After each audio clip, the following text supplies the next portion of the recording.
오늘은 부부, 연인과의 갈등을 예방하는 방법, 말이 안 통할 때는 딱 3가지 말만 해주세요에 대해서 같이 이야기 나누고자 합니다. 궁금하시다면 오늘 끝까지 시청해주세요.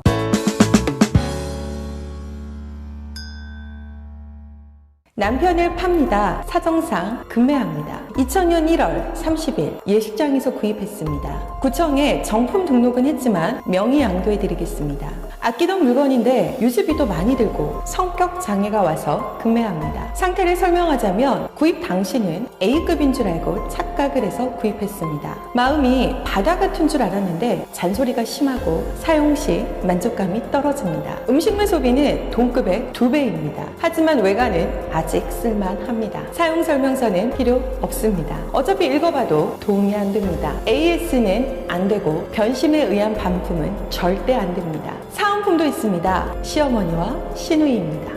이야기 잘 들으셨나요? 오래전 주부들이 남편을 풍자하는 모습으로 인기가 있었던 이야기거든요. 기억하시는 분들도 계실 것 같습니다. 엄청난 속도로 전파가 되었거든요. 그런데 제가 이제 결혼 10년 차가 넘었어요. 다시 한번 읽어보니까 너무 공감되는 부분들이 있는 거예요. 그래서 본 영상을 준비했습니다. 대응이 옳았다고는 볼 수가 없습니다.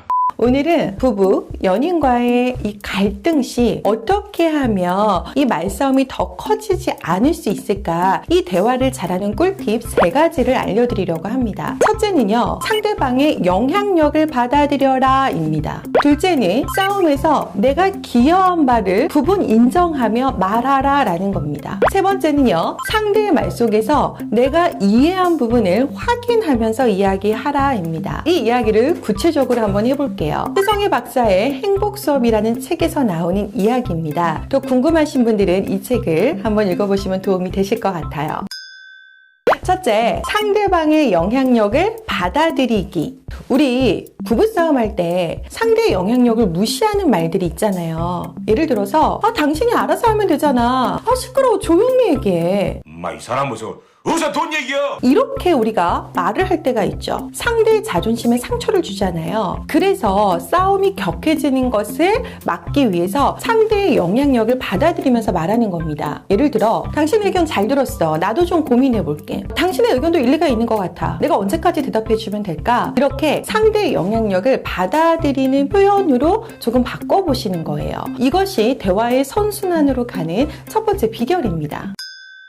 두 번째, 싸움에서 내가 기여한 바를 인정하기입니다. 참 어려운 부분이지만 정말 필요해요. 이 싸움이 이렇게 된 거에 대해서 공동 책임을 표현하는 거예요. 예를 들어서, 자기야, 내가 시작부터 너무 격했던 것 같아. 당신, 내가 말을 조금 어렵게 말한 것 같아. 여보, 내가 너무 이 문제를 깊게 생각했나 봐. 이런 식으로 자신의 잘못을 부분 인정하는 표현이 중요합니다. 포인트는 모두 다 인정하는 것이 아니라 부분 인정하는 거예요. 그런데 우리는 이렇게 말해요.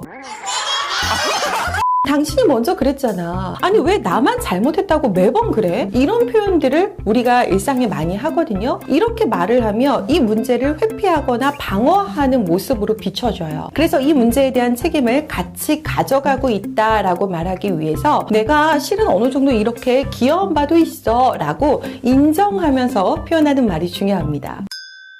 세 번째, 상대의 말 속에서 내가 이해한 부분을 확인하면서 이야기하는 겁니다. 우리가 대화하다가 더 이상 말하고 싶지 않은 이유가 언제죠? 상대가 내 말을 이해하지 못하고 마음대로 해석해서 듣고 싶은 것만 듣고 있다라는 느낌이 들 때거든요. 그래서 이 부분을 예방하는 차원에서 말하는 겁니다. 예를 들어서 이렇게 말하는 겁니다. 그러니까 당신은 이런 말 뜻이지? 당신은 이렇게 하고 싶다라는 거잖아. 내가 제대로 이해한 거 맞지? 이렇게 우리가 화가 난 상태이긴 하지만 이렇게 말을 해주면은요, 상대방은 나를 무시하는 것이 아니라 내 말을 듣고 있구나, 잘 듣고 있구나, 또는 존중받고 있다라는 생각이 들어요. 우리가 대화하다가 감정이 격해질 때가 있잖아요.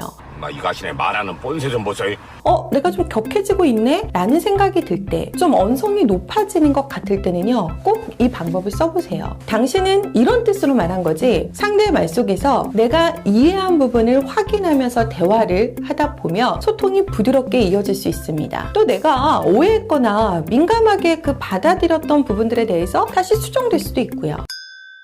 오늘은 크게 세 가지를 알아봤어요. 첫째, 상대의 영향력을 받아들이기. 둘째, 싸움에서 내가 기여한 바를 인정하기. 셋째, 상대의 말 속에서 내가 이해한 부분을 확인하면서 이야기하기. 여러분, 갈등이 일어났을 때 풀려고 노력하기보다 평소 이 갈등을 관리하는 소통법을 기억하셨으면 좋겠습니다. 오늘의 이야기가 도움이 되셨다면 좋아요, 구독 부탁드리고요. 우리는 다음 아지트에서 뵙겠습니다. 또 놀러와 주세요.